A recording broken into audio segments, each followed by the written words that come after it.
देखिए, आज इम्तिहान की घड़ी है और समाजवादी पार्टी की जो प्रत्याशी हैं आसिम राजा साहब हमारे साथ हैं। तमाम ताकतें झोंकी, जगह जगह गए, मतदाताओं को अपने पक्ष में किया। आसिम राजा साहब, थोड़ी दिल की धड़कनें तो आज बढ़ी हुई होंगी चूंकि इम्तिहान है। जाहिर है उत्सुकता है, और उत्सुकता में जो एक आदमी की कैफियत होती है वो एक नेचुरल चीज़ें हैं सब। और हमें उम्मीद है कि एक शानदार जीत समाजवादी पार्टी की यहाँ से होगी और मतगणना निष्पक्ष भी होगी।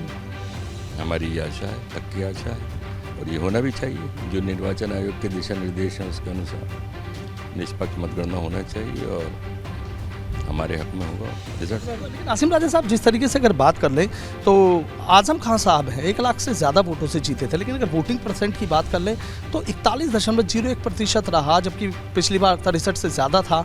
तो आपको नहीं लगता कि जो चुनावी नतीजे हैं, जीत हार का अंतर है, वो कम या ज़्यादा हो सकता है? हाँ, दोनों सूरतें हो सकती हैं। बास टाइम कम मतदान में भी ज़्यादा अंतर हो जाता है। मतदान को तो प्रभावित किया गया ना, मतदान कम कराया गया एक विशेष समुदाय के क्षेत्र में। पुलिस ने टारगेट किया और ख़ास तरीके से जो समाजवादी समर्थक क्षेत्र हैं वहाँ 4 ज़िलों की पुलिस लगाकर और एक तरीके से पुलिस ने बूथ कैप्चरिंग की है। लोगों को वोट डालने ही नहीं दिया गया, लोगों के मताधिकार को छीन लिया गया, इसलिए मतदान कम हो। अच्छा, लेकिन जीत को लेकर आश्वस्त? हाँ, बिल्कुल बिल्कुल बिल्कुल, इंशाल्लाह। अच्छा, लेकिन जिस तरीके से बीजेपी ने पूरी घेराबंदी करी थी, चाहे मुख्यमंत्री की बात हो, मुख्यमंत्री की बात हो, तमाम कैबिनेट मंत्री की बात हो, सियासत के भंवर में साइकिल को फंसाने की तो पूरी कोशिश करी गई। तो आपको लगता है कि तमाम कांटे बिछाएगा, इनको पछाड़ कर आप सीधे दिल्ली पहुंच जाएंगे आसानी से? वो मुखालिफ करता है, उसका काम है कोशिशें करना। उन्होंने अपनी कोशिशें की, हमने अपनी कोशिशें की। ये तो इलेक्शन में यही होता है कि जो आमने सामने होते हैं वो अपनी अपनी कोशिशें करते हैं, लेकिन हमें पूरी उम्मीद है और आश्वस्त हैं कि हम ये सफ़र तय कर लेंगे, मंजिल तक पहुंचेंगे। अच्छा, मंजिल तक पहुंचेंगे, इतना भरोसा किस उससे है कि भाई, जैसे आप इस बात को कह रहे हैं कि वोटिंग प्रतिशत भले ही कम रहा हो, लेकिन आप आश्वस्त हैं कि मंजिल तक पहुंचेंगे, कोई रुकावट, कोई दिक्कत नहीं? ये भरोसा है 40-42 साल की आजम खान साहब की रामपुर में सेवाओं का, और हम निरंतर इलेक्शन जीतते आ रहे हैं। पोलिंग कम हुआ जब, पोलिंग ज़्यादा हुआ जब। अभी विधानसभा का चुनाव हुआ, उसमें पोलिंग अच्छा हुआ तो हम बड़े मार्जिन से जीते। 2019 में असेंबली का बाई इलेक्शन हुआ शहर में, पोलिंग कम हुआ लेकिन हम कम मार्जिन से जीते। उससे पहले आजम खान साहब लोकसभा का इलेक्शन लड़े, पोलिंग औसत हुआ, हम 1 लाख से ज़्यादा वोटों से जीते। तो पोलिंग कम हो या ज़्यादा हो, लेकिन रामपुर की जनता वोट तो आजम खान साहब को देती है।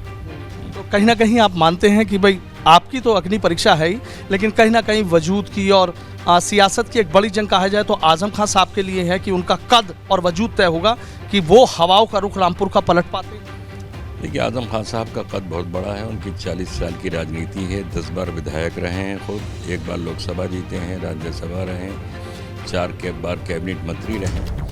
कोई एक इलेक्शन किसी का कद ऊंचा नीचा नहीं करता है, वो उनका अपना एक राजनीतिक कद है, 40 साल का उनकी सेवाएं हैं, वो अपनी जगह है, लेकिन रिजल्ट इंशाल्लाह उनके हक में आएगा और मजबूती मिलेगी उससे। अच्छा, जैसे 2024 का लिटमस टेस्ट बोला जा रहा है इसको, आजमगढ़ की बात कर ले या रामपुर की बात कर ले, और रही बात उसकी कि बीजेपी के तो तमाम नेता हैं, लेकिन अखिलेश यादव समाजवादी पार्टी के और नेताओं की बात रही हो, वो नहीं आए। इसको लेकर हमेशा चर्चा चलती रही कि सब कुछ आजम खां के कंधों पर बड़ी जिम्मेदारी दारोमदार है। बीजेपी के पास कुछ था नहीं यहाँ, इसलिए उन्हें अपनी ताकत लगाना पड़ी, उनके मंत्री आए, ये आए। दूसरा उनका ये भी था, मंत्रियों के आने का मकसद कि यहाँ के प्रशासन पर प्रभाव डाला जाए, उनसे काम लिया जाए, उनको टेरराइज करके और उनको धमका के और उनको टारगेट दे के सीट जीतने की कोशिश की जाए। उसका प्रयास रामपुर की पुलिस ने, प्रशासन ने किया भी, लेकिन उसमें सफल नहीं होंगे। आजम खान साहब का रसूख और बीजेपी की आप बात कर रहे हैं प्रभाव, रसूख और प्रभाव की जंग में जीत किसकी? जीत होती है जनता की। जनता आजम खान साहब के साथ कल भी थी और आज भी है। हर धर्म के लोग, हर जाति के लोग उनके साथ हैं, वो जिताते रहे हैं आजम खान साहब को और आजम खान साहब के प्रत्याशी को। चूँकि विचारधारा की लड़ाई है, आजम खान साहब की विकास की, भाईचारे की लड़ाई है जो 40 साल से लड़ रहे हैं। दूसरी तरफ उसके खिलाफ विचारधारा है, उसको रामपुर वालों ने कभी स्वीकार नहीं किया।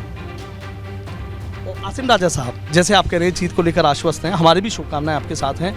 अगर मौका मिल जाता है, पब्लिक यहाँ की जनता राज तिलक कर देती, तो रामपुर के लिए क्या सोचा है? क्योंकि आप जान रहे हैं कि चूंकि 2024 नज़दीक है, वक्त बहुत कम है, तो इस कम वक्त के लिए आपने क्या सोचा रामपुर के लिए? रामपुर में तो देखिए सोचने की बात ही नहीं है। निरंतर विकास का, भाईचारे का, अमन का, चैन का काम 40 साल से आजम खान साहब के बिल्कुल नेतृत्व में सनुज, चल रहा ये भी है कि तस्वीरें दो तरह की दिखाई देती हैं।